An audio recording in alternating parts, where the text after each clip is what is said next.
I understand that the vision document that has been released on the occasion of this visit by the two sides, a vision for comprehensive economic and maritime security partnership between India and Maldives has also been made available, and you might have had an opportunity to see that.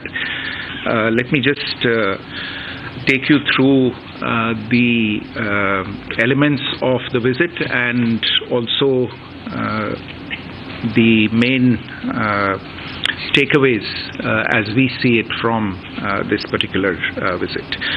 The President of Maldives, Dr. Mohamed Muizzu, is here on a 5-day state visit, which began yesterday. They arrived yesterday in the late afternoon. He is accompanied by the First Lady, by a very large number of cabinet ministers and a business delegation.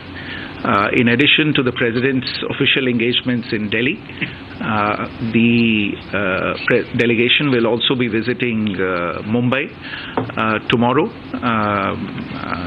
and they'll also visit Agra before that, and the visit will conclude in Bangalore day after tomorrow. Yesterday, the External Affairs Minister, Dr. Jaishankar, called on President Muizzu.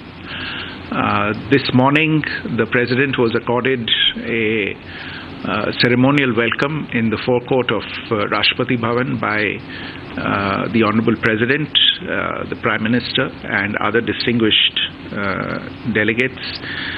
This was followed by the President's visit to Rajghat to pay homage to Mahatma Gandhi.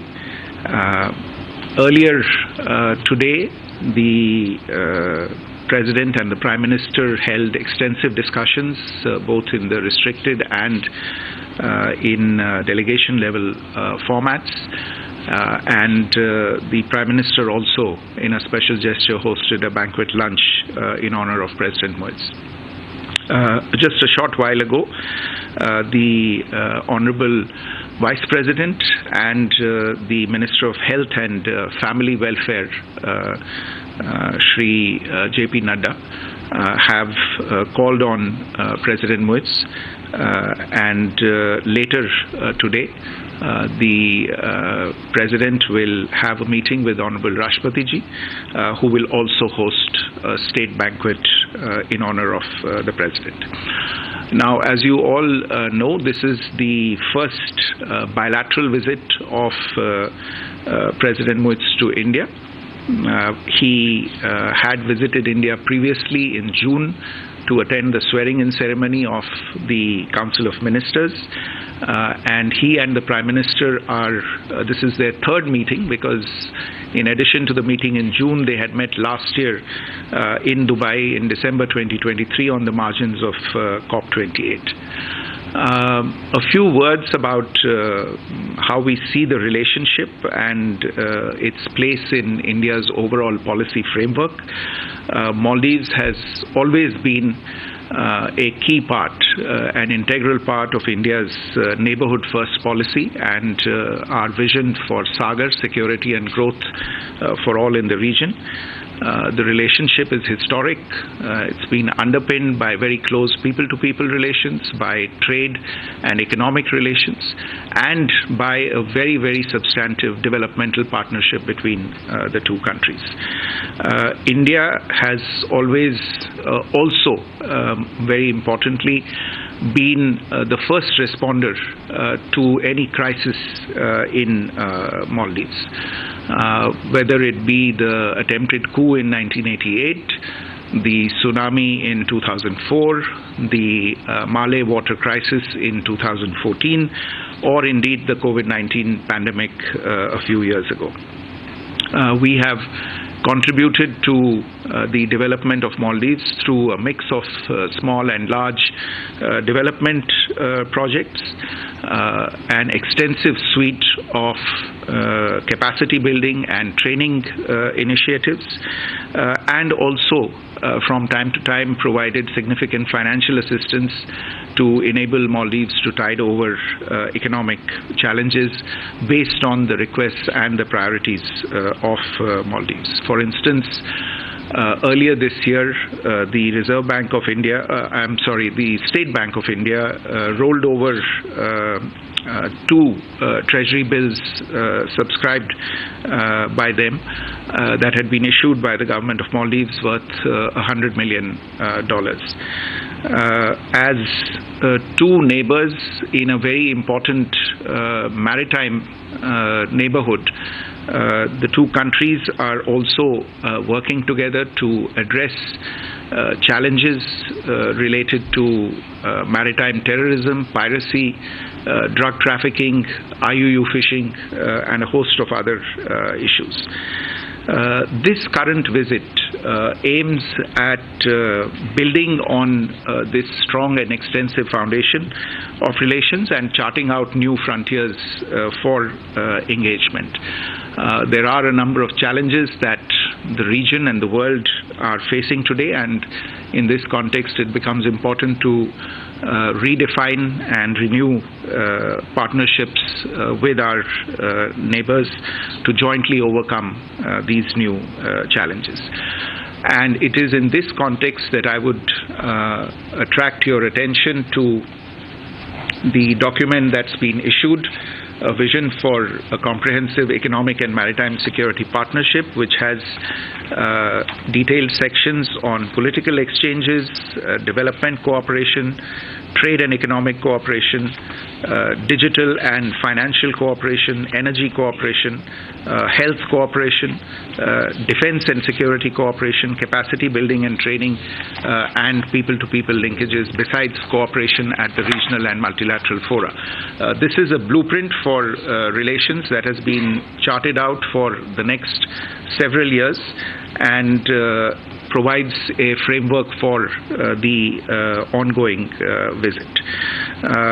The document also aims to bring together the objectives for India's own development as have been set out under the Viksit Bharat 2047 plan, and Maldives' own action plan and objectives to become a developed country by 2040.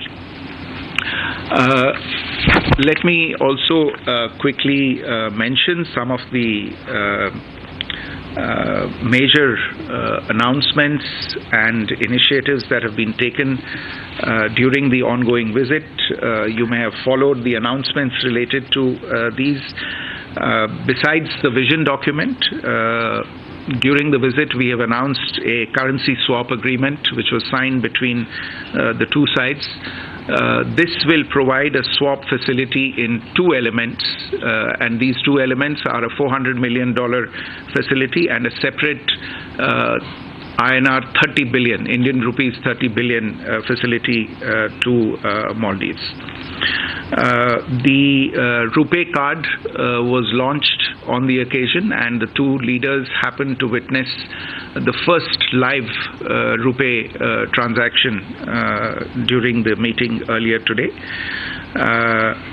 There was a virtual handing over of the new runway of the Hanimadu International Airport project, which has been developed with concessional line of credit funding from India.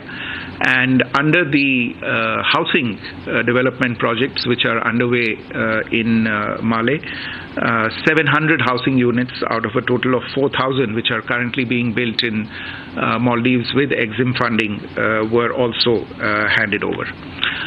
We have also made an announcement whereby India will undertake the repairs and refit of the Maldives Coast Guard ship Hurawi, which is a patrol vessel that had been gifted to Maldives by the government of India a few years ago. The refit will be carried out on gratis basis and add to the capabilities of the Maldives National Defense Force. In addition, we have signed and renewed a few memoranda of understanding. The Rashtriya Raksha University and the National College for Police and Law Enforcement have established cooperation in academic and professional education, training and research. The Maldives Anti-Corruption Commission and the Central Bureau of Investigation of India have inked an MOU on cooperation on preventing and combating corruption. The National Judicial Academy of India and the Judicial Services Commission of Maldives have renewed an existing MOU relating to training 200 Maldivian officers in India. And the two ministries of youth and sports have renewed an MOU on cooperation in the field of youth and sports. Overall, I would say that the engagements and outcomes during this visit will enable the India-Maldives relationship to scale new heights in the coming years and make it more fit for purpose to handle the challenges that we see emerging in this region.